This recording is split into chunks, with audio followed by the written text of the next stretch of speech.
അപ്പോൾ ഓല ജനറേഷൻ 3 മുതലുള്ള എല്ലാ വണ്ടികൾക്കും പീരിയോഡിക് സർവീസ് കൊണ്ടുവന്നതായിട്ടുള്ള കാര്യം എല്ലാവർക്കും അറിയായിരിക്കും.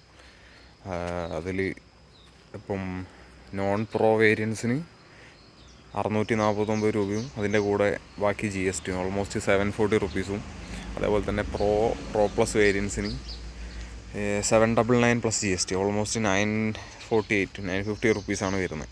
ഓക്കെ, 950 റുപ്യാണ് വരുന്നത്.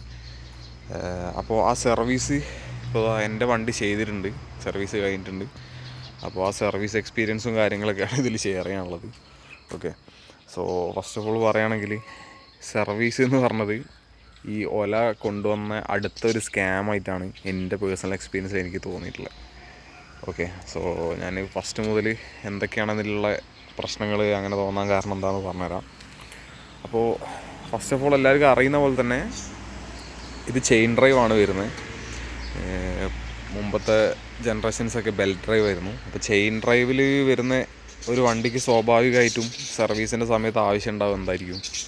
ചെയിൻ ലൂബ്രിക്കേഷൻ, അതേപോലെ ചെയിൻ ടൈറ്റ് ചെയ്യുക. ഈ രണ്ട് കാര്യങ്ങളും ചെയ്തിട്ടില്ല. ആകെ നമ്മൾ വണ്ടി കൊണ്ടുപോകുന്നത് സർവീസ് ചെയ്യുക എന്ന് പറഞ്ഞിട്ട് അവർ ചെയ്യുന്ന ജസ്റ്റ് ചെക്കപ്പാണ്. അവർ ചെക്കപ്പ് ചെയ്യുന്നുണ്ടെന്ന് പറഞ്ഞ്, പക്ഷേ ഒന്നും ചെയ്യുന്നതായിട്ട് കണ്ടിട്ടില്ല. വണ്ടി അവിടെ നിർത്തിയിടും, 1 മണിക്കൂർ അവിടെ നിർത്തിയിട്ട് കുറച്ച് കഴിയുമ്പോൾ എടുത്ത് തരികയാണ് ചെയ്തത്. അതായത് കമ്പനിക്ക് ശരിക്കും പറയുകയാണെങ്കിൽ പൈസ കിട്ടിയാൽ മതി. അവർ പറയുന്നത് അതാണ്, ജസ്റ്റ് പൈസ കൊടുത്തു കഴിഞ്ഞാൽ അത് അവർ പഞ്ച് ചെയ്ത് തരും, സർവീസ് ഡൺ എന്ന് പറഞ്ഞിട്ട്. വേറെ പ്രത്യേകിച്ച് സർവീസും കാര്യങ്ങളൊന്നും ചെയ്യാൻ വേണ്ടിയിട്ടില്ല. ഓക്കെ, ഞാൻ ചെയിൻ ലൂബൊക്കെ നമ്മൾ നോർമലി ചെയിൻ ലൂബ് ഇടുക, ഇല്ലെങ്കിൽ അവർ പറയുന്നത് പറഞ്ഞാൽ അവർക്ക് ചെയിൻ ലൂബും കാര്യങ്ങളൊന്നും ഇതുവരെ വന്നിട്ടില്ല. നമ്മൾ ചെയിൻ ലൂബും അതേപോലെ തന്നെ ബ്രഷും കാര്യങ്ങളൊക്കെ വാങ്ങിക്കൊടുത്താൽ അവരിട്ട് തരാമെന്ന രീതിയിലാണ് അവർ പറയുന്നത്. പിന്നെ നമുക്ക് തന്നെ അങ്ങോട്ട് ഇട്ടാൽ പോരെ, അവരെ കൊണ്ട് ഇടിപ്പിക്കേണ്ട ആവശ്യമില്ലല്ലോ. അപ്പം സർവീസ് എന്ന് പറഞ്ഞാൽ പീരിയോഡിക് സർവീസും ഒരു അടുത്ത സ്കാമായിട്ടാണ് ഇവർ വന്നത്. നിങ്ങൾ ആലോചിക്കുക, ലക്ഷക്കണക്കിന് വണ്ടികളാണ് ഒരു വർഷം വിറ്റ് പോകുന്നത്. ഓക്കെ, അപ്പോൾ ഈ എല്ലാ വണ്ടിയിൽ നിന്നും 950 രൂപ വെച്ച് കിട്ടുകയാണെങ്കിൽ എത്ര പൈസ അവർക്ക് സർവീസിലൂടെ ഉണ്ടാക്കാം? അത് 5000-ലുണ്ട്, 10,000-ലുണ്ട്, പിന്നെ 20,000 30,000 അങ്ങനെയാണ് വരുന്നത്. അപ്പോൾ ഫസ്റ്റ് സർവീസിൽ ശരിക്കും ബേസിക്കലി പറയുകയാണെങ്കിൽ ഒന്നും അവർ ചെയ്തിട്ടില്ല. അപ്പോൾ സർവീസ് ചെയ്യാൻ പോകുന്ന എല്ലാവരും എന്തെങ്കിലും കംപ്ലയിൻസോ കാര്യങ്ങളൊക്കെ ഉണ്ടെങ്കിൽ അത് സർവീസിൻ്റെ സമയത്ത് റെക്ടിഫൈ ചെയ്യാം. കാരണം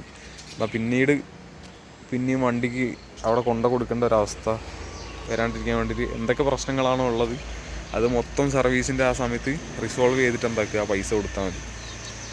ഓക്കെ, അപ്പോൾ നമ്മൾ OTPയും കാര്യങ്ങളൊക്കെ പറഞ്ഞു കൊടുത്താലാണ് സർവീസ് ഡൺ എന്ന് പറഞ്ഞിട്ട് കാണിക്കുള്ളൂ. അപ്പോൾ നമുക്കുള്ള എല്ലാ പ്രശ്നങ്ങളും കംപ്ലീറ്റ് ചെയ്ത് കഴിഞ്ഞാൽ മാത്രം OTP പറഞ്ഞു കൊടുത്താൽ മതി. അപ്പോൾ ഞാൻ നേരത്തെ പറഞ്ഞ പോലെ തന്നെ സർവീസ് എന്ന് പറയുന്നത് ഒന്നുമില്ല. ഓക്കെ, നമ്മളവിടെ പോവുക, പൈസ കൊടുക്കുക, സർവീസ് കഴിഞ്ഞു വരിക.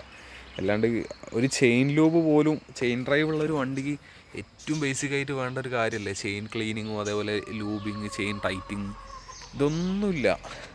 ജസ്റ്റ് പോവുക, ഞാൻ നേരത്തെ പറഞ്ഞ പോലെ ഒരു ലിങ്ക് വരും, അതുപോലെ ആ ലിങ്കിലേക്ക് നമ്മൾ പൈസ അടയ്ക്കുന്നു, സർവീസ് ക്ലിയർഡ്. അതിന് സർവീസ് ചെയ്യാതിരുന്നാലുള്ള വേറൊരു പ്രശ്നം എന്ന് പറഞ്ഞാൽ വണ്ടിക്കുള്ള വാറൻറ്റിയും കാര്യങ്ങളൊക്കെ ചിലപ്പോൾ നഷ്ടപ്പെടും.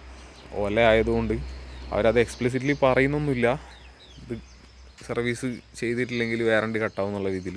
പക്ഷേ ഓല ആയതുകൊണ്ട് ഒന്നും വിശ്വസിക്കാൻ പറ്റില്ല. അപ്പോൾ എല്ലാവരും സർവീസ് ചെയ്യുക, കാരണം വാറൻറ്റിയും കാര്യങ്ങളൊക്കെ അറിയാമല്ലോ. വാറൻറ്റിയും കൂടി ഇല്ലെങ്കിൽ വണ്ടീൻ്റെ പാർട്സിനൊക്കെ നല്ല റേറ്റാണ്. ഇപ്പോൾ എൻ്റേത് ഓൾമോസ്റ്റ് 7,000 കിലോമീറ്റേഴ്സായി. ഞാൻ ഒരു 6,000-ൻ്റെ ഉള്ളിലാണ് ചെയ്തത് സർവീസ്. അപ്പോൾ എല്ലാവരും ഈ ഒരു കാര്യം മനസ്സിൽ വെക്കുക. എന്തൊക്കെ കംപ്ലയിൻസ് ആണോ നിങ്ങൾക്കുള്ളത് അത് മൊത്തം ആ സമയത്ത് ക്ലിയർ ചെയ്യുക. സോഫ്റ്റ്വെയർ എന്തെങ്കിലും ബഗ്സ് ഉണ്ടെങ്കിൽ സോഫ്റ്റ്വെയർ ബഗ്സൊക്കെ ക്ലിയർ ചെയ്ത് തരണമെന്നാണ് അവർ. കുറേ ചെക്ക് പോയിൻറ്റ്സും കാര്യങ്ങളൊക്കെ പറയുന്നുണ്ട്, 18 ചെക്ക് പോയിൻറ്റ്സ് എന്തോ പറയുന്നുണ്ട്. പക്ഷേ ശരിക്കും പറയണ ഒന്നും ചെയ്യുന്നില്ല. പിന്നെ അലൈൻമെൻറ്റ് എല്ലാവരും ചെക്ക് ചെയ്യുക. കാരണം ബാക്കിലുള്ള സ്വിങ് ആംസ് ഉണ്ട് 2 സൈഡിലും. ഈ സ്വിങ് ആംസ് ആണ് വീൽ അലൈൻമെൻറ്റിന് സപ്പോർട്ട് ചെയ്യുന്ന 2 സാധനം. ഓക്കെ, ഇത് ഇവിടെയും ഉണ്ട്, ഈ സൈഡിലും ഉണ്ട്. അപ്പോൾ ഈ സ്വിങ് ആമിൻ്റെ അഡ്ജസ്റ്റ്മെൻറ്റ് മാറിയിട്ടുണ്ടെങ്കിൽ ടയറിൻ്റെ അലൈൻമെൻറ്റ് തെറ്റും. അപ്പോൾ അലൈൻമെൻറ്റ് തെറ്റി കഴിഞ്ഞാൽ ഒരു സൈഡ് മാത്രം തേഞ്ഞ് തീരും, അങ്ങനത്തെ ഇഷ്യൂ വരും. അപ്പോൾ ടയേഴ്സൊക്കെ എല്ലാവരും കറക്റ്റ് ഇൻസ്പെക്ട് ചെയ്യുക. എന്തെങ്കിലും പ്രശ്നങ്ങളൊക്കെ ഉണ്ടെങ്കിൽ അതൊക്കെ ആ സമയത്ത് റെക്ടിഫൈ ചെയ്യാം. ഓക്കെ, പിന്നെ ഫ്രണ്ടിൽ ഷോക്ക് അബ്സറിൻ്റെ മേലെ ഓയിൽ ലീക്കോ കാര്യങ്ങളോ അങ്ങനെ എന്തെങ്കിലും വരുന്നുണ്ടോ, അങ്ങനത്തെ എല്ലാ കാര്യങ്ങളും ചെക്ക് ചെയ്യും. പിന്നെ ബ്രേക്ക് പാഡ്സ് അവർ ഇൻക്ലൂഡഡ് ആണ്. മൂവേഴ്സ് പ്ലസ് എടുത്തവർക്ക് ഒരു പ്രാവശ്യം മാറ്റി തരും. ആദ്യം അൺലിമിറ്റഡ് ആയിരുന്നു, ഇപ്പോൾ ഒരു പ്രാവശ്യം മാറ്റി തരുള്ളൂ. അതവർ ചെക്ക് ചെയ്യും. ഇനി പുറത്തുനിന്ന് ചെയ്യേണ്ടവർക്ക് പുറത്തുനിന്ന് ചെയ്യുക, അതാണ് ഏറ്റവും നല്ലത്. ഓക്കെ, അപ്പോൾ ഇത്രയൊക്കെയാണ് ഫസ്റ്റ് സർവീസിൻ്റെ അവസ്ഥ. ചെയ്യാൻ പോകുന്ന എല്ലാവരും ഈ കാര്യമൊക്കെ മനസ്സിൽ വെക്കുക. എന്തായാലും പൈസ കൊടുക്കുകയാണ്, അപ്പോൾ നിങ്ങൾക്ക് എന്തൊക്കെ പ്രശ്നങ്ങളാണ് ഉള്ളത് അതൊക്കെ മാക്സിമം ക്ലിയർ ചെയ്തിട്ട് വണ്ടി എടുക്കുക. ഓക്കെ, സോ അത്രയേ ഉള്ളൂ. ബൈ.